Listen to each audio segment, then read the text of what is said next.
Messi পরবর্তী যুগে ফুটবলের রাজত্ব কি হারিয়ে ফেলবে আর্জেন্টিনা, নাকি শুরু হবে আর্জেন্টিনার আরও এক নতুন স্বর্ণযুগ? লিওনেল মেসি যখন শেষমেশ আলবিসেলেস্তেদের 10 নম্বর জার্সিটা তুলে রাখবেন, তখন বিশ্বের কোটি কোটি ভক্তের মনে একটাই প্রশ্ন উঠবে, এরপর কে? তবে উত্তরটা কিন্তু এরই মধ্যে তৈরি। 2026 বিশ্বকাপ পরবর্তী সময়ে বিশ্ব ফুটবলের দাপট বজায় রাখতে আর্জেন্টিনা তৈরি করছে এক অপ্রতিরোধ্য তরুণ ব্রিগেড, যারা কেবল মেসির উত্তরসূরি নয়, বরং আগামী এক দশক বিশ্ব ফুটবল শাসনের সব রসদ সাথে নিয়ে এসেছে। বিশ্বমানের অভিজ্ঞ তরুণ থেকে শুরু করে ইউরোপ কাঁপানো টিনেজ বিস্ময়, আর্জেন্টিনা ফুটবলের ভবিষ্যৎ তারকা কারা, যারা 2030 বিশ্বকাপের মঞ্চে আলবিসেলেস্তেদের পতাকা উঁচিয়ে রাখতে প্রস্তুত। অভিজ্ঞ কাণ্ডারি, নতুন যুগের মূল স্তম্ভ এরা। ইতিমধ্যেই বিশ্বজয়ী দলের অংশ এবং বিশ্ব ফুটবলের সবচেয়ে বড় মঞ্চে নিজেদের প্রমাণ করেছেন। বয়স 27-এর কম হলেও আগামী দিনগুলোতে এরাই হবেন দলের মেরুদণ্ড। হুলিয়ান আলভারেজ আধুনিক ফুটবলের একজন আদর্শ ফরওয়ার্ড। বল ছাড়া তার অক্লান্ত প্রেসিং এবং ক্লিনিক্যাল ফিনিশিং তাকে যে কোনো প্রতিপক্ষের জন্য আতঙ্কের নাম বানিয়ে তুলেছে। এনজো ফার্নান্দেস মাঝ মাঠের আসল মেট্রোনোম। খেলার গতি কিভাবে নিয়ন্ত্রণ করতে হয় এবং চাপের মুখে কিভাবে ঠান্ডা মাথায় পাস বাড়াতে হয়, তা তিনি বিশ্ব মঞ্চে প্রমাণ করে দিয়েছেন। আলেক্সিস ম্যাকঅ্যালিস্টার তার অসাধারণ ট্যাকটিক্যাল ফ্লেক্সিবিলিটি এবং ক্রিয়েটিভিটি দলের মিডফিল্ডকে সচল রাখে। লাউতারো মার্তিনেজ ইন্টার মিলান অধিনায়ক, এই প্রজন্মের অন্যতম সেরা পিওর নাম্বার 9। গোল মেশিন হিসেবে আগামী টুর্নামেন্টগুলোতে গোল করার মূল দায়িত্ব থাকবে তারই কাঁধে। থিয়াগো আলমাদা চমৎকার ড্রিবলিং, অসাধারণ ভিশনে ডিফেন্সিভ লো ব্লক ভেঙে দেওয়ার মূল কারিগর তিনি। ব্রেক থ্রু সেন্সেশন, যারা ইউরোপ কাঁপাচ্ছেন, জাতীয় দলে এরই মধ্যে পা রাখা এই এক ঝাঁক ক্ষুরধার তরুণ খেলোয়াড় ইউরোপের শীর্ষ লিগগুলোতে নিজেদের জাত চেনাচ্ছেন। নিকো পাজ রিয়াল মাদ্রিদে গড়ে ওঠা এবং কোমোতে দুটি ছড়ানো এই অ্যাটাকিং মিডফিল্ডারকে বলা হচ্ছে এই প্রজন্মের সবচেয়ে প্রতিশ্রুতিশীল প্লেমেকার। তার খেলার ধরন অত্যন্ত মার্জিত এবং পরিপক্ক। আলেহান্দ্রো গার্নাচো ম্যানচেস্টার ইউনাইটেডের এই উইঙ্গার, তার উইংয়ে মারাত্মক গতি, ক্ষিপ্রতা আর ওয়ান ড্রিবলিং দিয়ে যে কোনো ডিফেন্স তছনছ করে দিতে পারেন। ভালেন্তিন বার্কো এই তরুণ পজিশনাল বৈচিত্র্য, চমৎকার ক্রসিং এবং টেকনিক্যাল স্কিলের কারণে দলের বাঁ পাশের অন্যতম প্রধান অস্ত্র। জুলিয়ানো সিমিওনে এই তরুণের সবচেয়ে বড় শক্তি তার সীমাহীন এনার্জি এবং aggressive pressing. Next gen prodigy River Plate একাডেমির রত্নমালা। আর্জেন্টিনার ঘরোয়া একাডেমিগুলো, বিশেষ করে রিভার প্লেট, অনবরত বিশ্বমানের প্রতিভা উপহার দিয়ে যাচ্ছে। আগামী 2030 বিশ্বকাপের আগেই বিশ্ব ফুটবলের মূল চরিত্রে দেখা যাবে এই টিনেজ বিস্ময়দের। ফ্রাঙ্কো মাস্তান্তুওনো মাত্র 18 বছর বয়সী এই রত্নকে দলে ভেড়াতে ইউরোপের জায়ান্ট ক্লাবগুলোর মধ্যে লড়াই চলছে। তার দূরপাল্লার নিখুঁত শট এবং টেকনিক্যাল দক্ষতা দেখার মতো। ক্লদিও এচেভেরি এই তরুণ ড্রিবলারের বল কন্ট্রোল এবং দ্রুতগতির অ্যাক্সিলারেটর কিংবদন্তি আর্জেন্টাইন প্লেমেকারদের কথা মনে করিয়ে দেয়। ভালেন্তিন কার্বনি শারীরিকভাবে শক্তিশালী, আবার একই সাথে অত্যন্ত স্কিলফুল এক অ্যাটাকিং মিডফিল্ডার, যিনি যে কোনো শক্ত রক্ষণ ভাগ এক নিমিষে চিরে ফেলতে সক্ষম। লিওনেল মেসির জায়গা কেউ পুরোপুরি নিতে পারবে না, এটা ধ্রুব সত্য।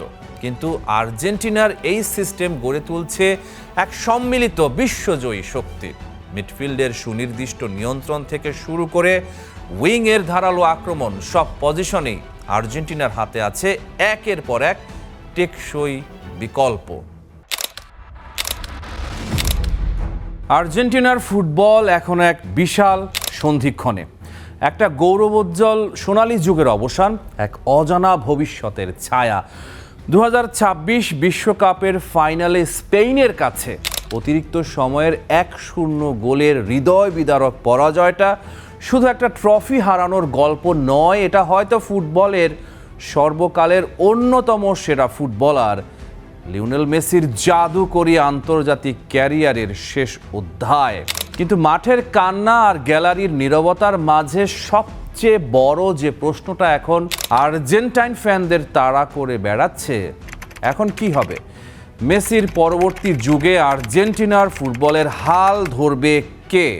ম্যাচ শেষের পর ডাগ আউট ছেড়ে যাওয়ার সময় স্কালোনি যখন ইঙ্গিত দিলেন তিনি হয়তো আর থাকছেন না, তখন পুরো আর্জেন্টিনা জুড়ে নেমে এলো এক অজানা আতঙ্ক। মেসি চলে যাচ্ছেন সেটা প্রকৃতির নিয়ম, কিন্তু স্কালোনিও যদি হাত ছেড়ে দেন?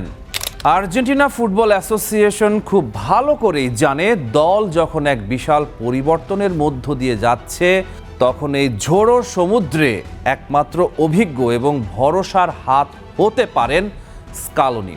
তাকে 2030 বিশ্বকাপ পর্যন্ত জাতীয় দলের ডাগ আউটে ধরে রাখতে মরিয়া আলবিসেলেস্তেরা। কেন স্কালোনি এই মুহূর্তে আর্জেন্টিনার ডাগ আউটে অপরিহার্য? কেন তাকে ছাড়া পরবর্তী জেনারেশনের এই রূপান্তর প্রায় অসম্ভব? 2018 সালে যখন অন্তর্বর্তীকালীন কোচ হিসেবে স্কালোনি দায়িত্ব নেন, তখন তাকে নিয়ে হাসাহাসি করেছিলেন আর্জেন্টিনার অনেক কিংবদন্তিও। কিন্তু গত 8 বছরে তিনি যা তৈরি করেছেন তা শুধু ইতিহাস নয়, এক কথায় অবিশ্বাস্য।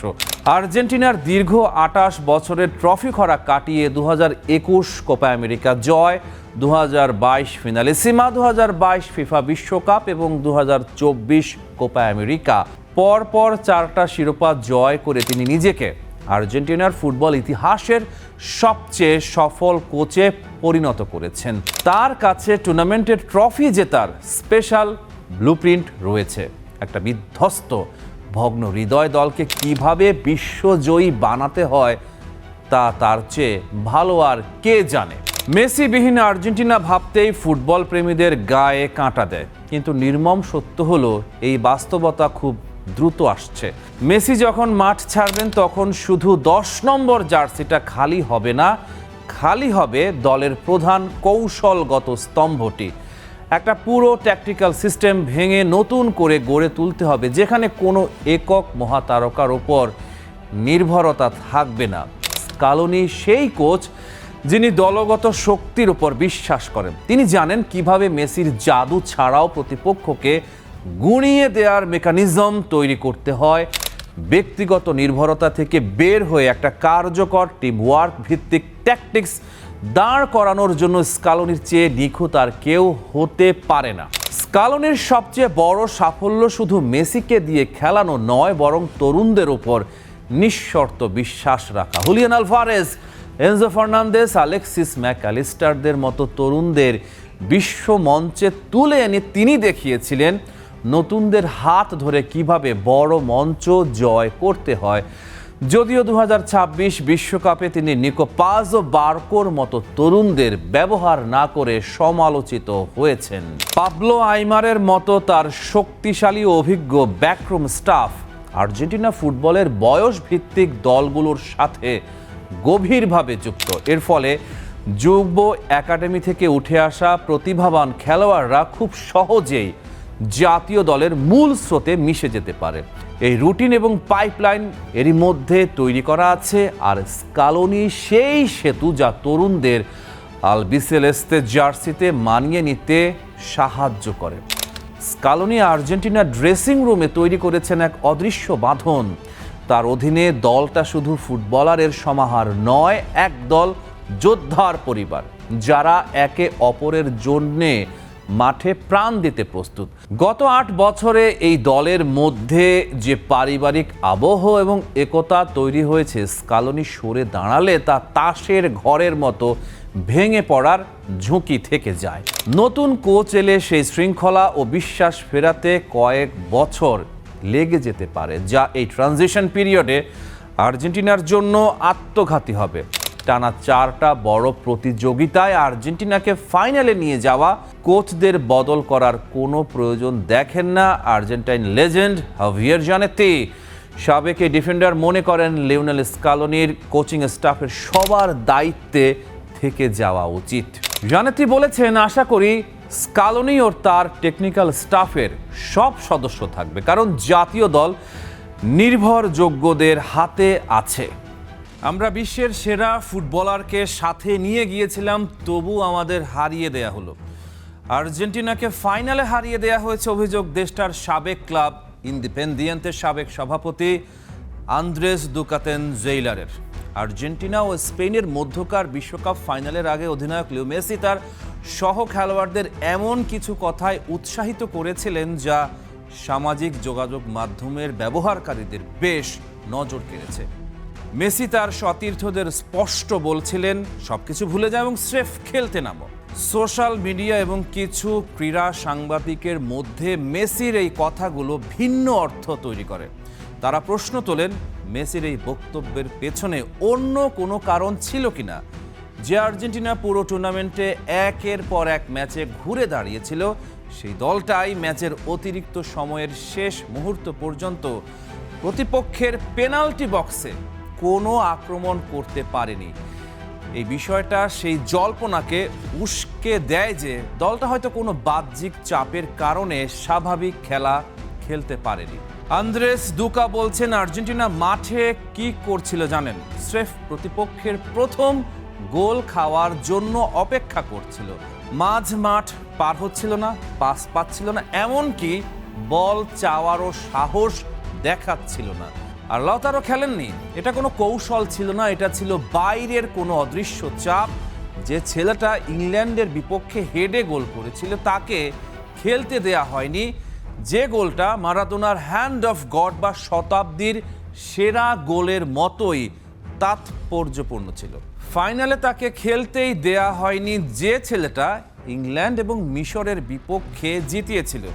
আমাকে বোঝাবেন না যে ইন্টারের 10 নম্বর তারকা লাউতারো মার্তিনেজ খেলার যোগ্য ছিলেন না। ফুটবলের ভেতরের আসল সত্যগুলো আপনাদের কেউ কোনোদিন বলবে না, মেসিও না, চিকি তাপিও না। জানেন কেন? কারণ তাদের ব্ল্যাকমেইল করা হয়েছে অথবা চাপ সৃষ্টি করা হয়েছে।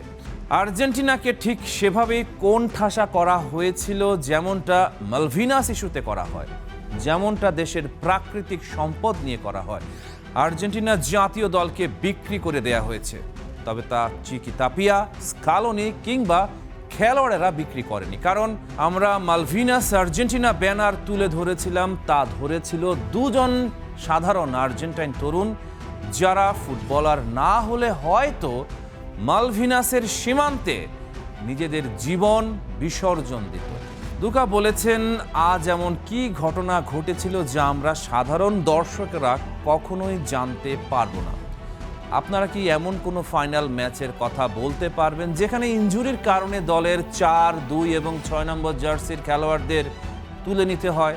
লাস মালভিনাস আর্জেন্টাইনদের লেখা ব্যানারই ছিল, কারণ আজ হয়তো কোনো প্রেসিডেন্ট ফোন করে বলেছিলেন যে দলের 3 ডিফেন্ডারকে মাঠ থেকে উঠে যেতে হবে, কারণ তাদের দুজন প্রিমিয়ার লিগে খেলে। ফাইনালের পর আর্জেন্টাইন ফুটবলারদের যখন রানার্স আপ মেডেল দেয়া হয়, তখন মার্কিন প্রেসিডেন্ট ডোনাল্ড ট্রাম্পের সাথে হাত মেলাননি রোমেরো। দুকার মতে আর্জেন্টিনাকে ফেলে দেয়া হয়েছে একটি মাত্র কারণে, কারণ সেখানে কিছু ফুটবল খেলা ছেলে একটা বিদ্রোহের ঘটনা ঘটায়, যারা বিশ্বকে একটা ব্যানার দেখিয়েছিল যাতে লেখা ছিল লাস মালভিনাস বা ফকল্যান্ড দ্বীপপুঞ্জ আর্জেন্টিনা। আমাদের চড়া মূল্য দিতে হয়েছে। জাতীয় দলের খেলোয়াড়দের এই অদম্য সাহসের জন্য মূল্য দিতে হয়েছে। ইংল্যান্ডের অহংকার গুঁড়িয়ে দেওয়ার সেই স্মৃতি এবং খেলোয়াড়দের বুক চিতিয়ে সেই পতাকা তুলে ধরার দৃশ্য, যা এই দেশের রাজনীতিবিদ বা নেতারাও কখনো দেখাতে পারেননি, তা কেউ আমার মন থেকে মুছতে পারবে না। দেশের প্রেসিডেন্ট চেয়েছিলেন বড় উদযাপন হোক, যাতে জনগণ বিভ্রান্ত হয়ে ভাবে যে আমরা আসলেই বিশ্ব জয় করেছি। প্রতিদিন যেভাবে আপনার বেতন, নিত্যপণ্যের দাম আর ঘরের বাজেটে আপনাকে ঠকানো হয়, ঠিক সেভাবেই ঠকানো হয়েছে। আমি প্রেসিডেন্টকে একাই দোষ দিচ্ছি না, সে তো এই ব্যবস্থার সাধারণ এক কর্মচারী। যুক্তরাষ্ট্রের কাছ থেকে বিশাল ঋণ নিয়ে আমাদের আবার তাদের দাসে পরিণত করেছিল, সে সেই ব্যবস্থারই অংশ। তাই আমেরিকার প্রেসিডেন্ট যখন নির্দেশ দেয় লাল কার্ড পাওয়া 9 নম্বর খেলোয়াড় খেলবে, সে খেলে। আর যখন বলে আর্জেন্টিনাকে হারতে হবে, তখন দলকে হারিয়ে দেয়া হয়। ভিডিওগুলো দেখে এটুকু বলা যায় যে ফুটবলারদের হাবভাব মোটেও বিশ্বকাপ ফাইনালের মানসিকতার সাথে মিল ছিল না। তবে ইএসপিএনের হয়ে যুক্তরাষ্ট্রে বিশ্বকাপ কভার করতে যাওয়া ক্রীড়া সাংবাদিক এরনান কাস্তিয়ানো বলেন, মেসি যে সবকিছু ভুলে যাও বলেছিলেন সেটা স্প্যানিশ খেলোয়াড়দের উস্কানিমূলক মন্তব্যের কারণে এবং রেফারি ইউরোপীয় ছিলেন বলে। মেসি চেয়েছিলেন সতীর্থদের সেই উত্তপ্ত পরিবেশ থেকে বের করে আনতে, আর এটা ছিল একটা প্রায় প্রকাশ্য ক্ষণিকের বার্তা। আর্জেন্টিনা হেরেছে কারণ স্পেন সেদিন ভালো খেলেছিল, আর দলের সবাই নিভৃতে এবং প্রকাশ্যে কেঁদেছে এটা জেনেই যে তারা মাঠে সবটুকু দিয়েছিল এবং তারা একসাথে পথ চলতে চায়। এমনকি তারা স্কালোনিকে রেখে দেওয়ার জন্য বোঝানোর চেষ্টাও করবে।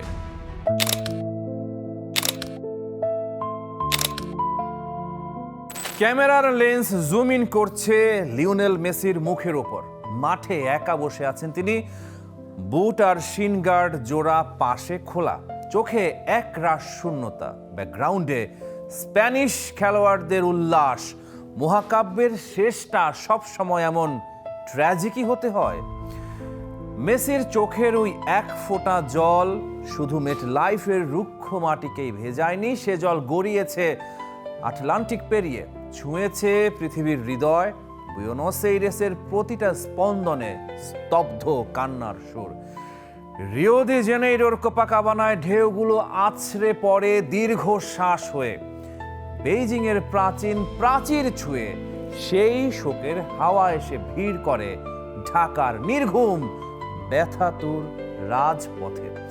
কোটি কোটি মানুষের চোখের জলে লেখা হয়েছে শোকগাথা।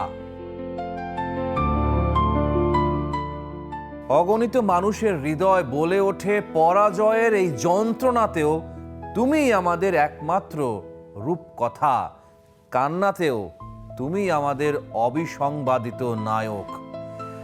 স্টেডিয়ামের কান ফাটানো কোলাহল, চারদিকে আতশবাজির রোশনাই, আর তার মাঝখানে মাঠের সবুজ ঘাসে একা বসেছিলেন সর্বকালের সেরা ফুটবলার লিওনেল মেসি, যে স্পেনের মাটিতে তিনি নিজেকে কিংবদন্তি হিসেবে গড়ে তুলেছিলেন, সেই স্পেনের কাছেই টাইটেল ধরে রাখার স্বপ্নভঙ্গ।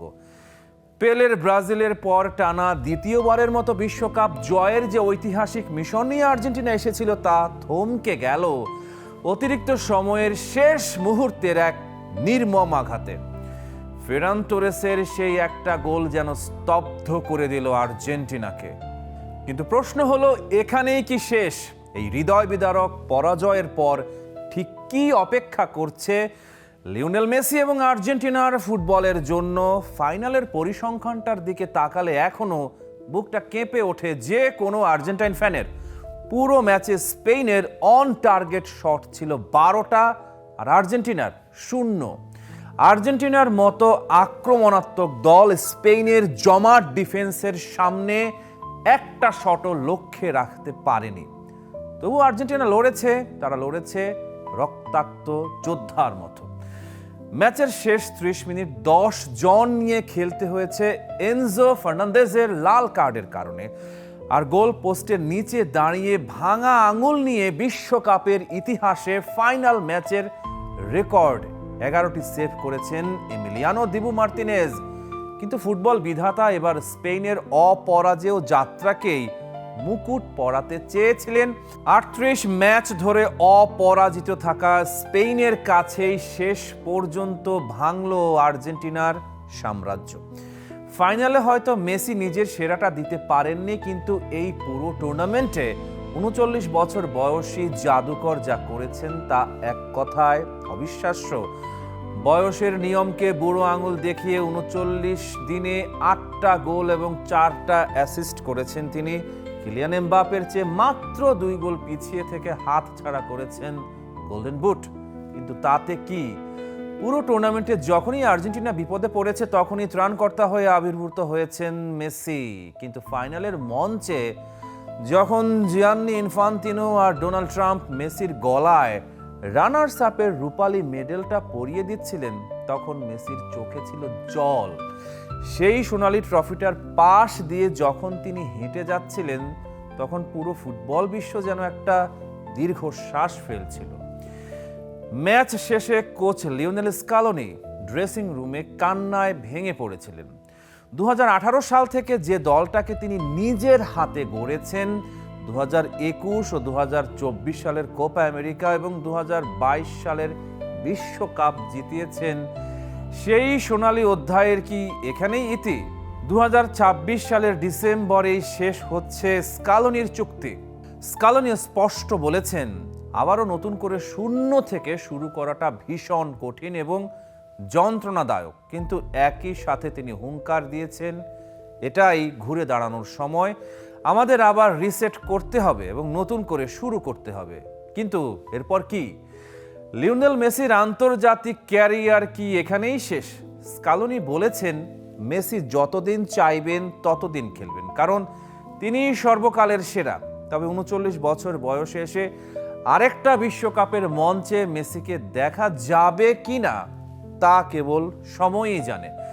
যদি এটাই মেসির শেষ বিশ্বকাপ হয়ে থাকে, তবে ফুটবল বিশ্ব তাকে মনে রাখবে এক মহানায়ক হিসেবে, যিনি ট্র্যাজেডির মাঝেও মাথা উঁচু করে দাঁড়িয়েছিলেন।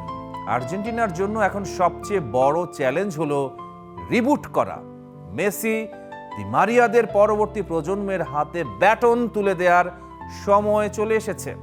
Julian Alvarez, Enzo Fernandez, Alexis ম্যাকঅ্যালিস্টারদের এখন দায়িত্ব নিতে হবে।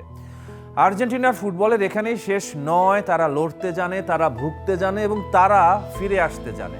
মেসির আইকনিক ছবি, হাতে অধিনায়কের আর্ম ব্যান্ড পরা, শান্ত দৃষ্টিতে স্পেনের উদযাপনের দিকে তাকিয়ে আছেন। মেসি হয়তো আজ হেরে গেছেন, কিন্তু ফুটবল রোমান্টিকদের হৃদয়ে তার সিংহাসন চিরকাল অক্ষুণ্ণ থাকবে।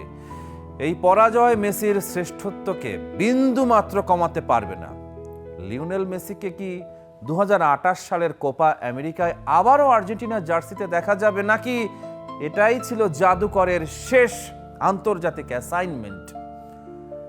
Rahman pair, star play.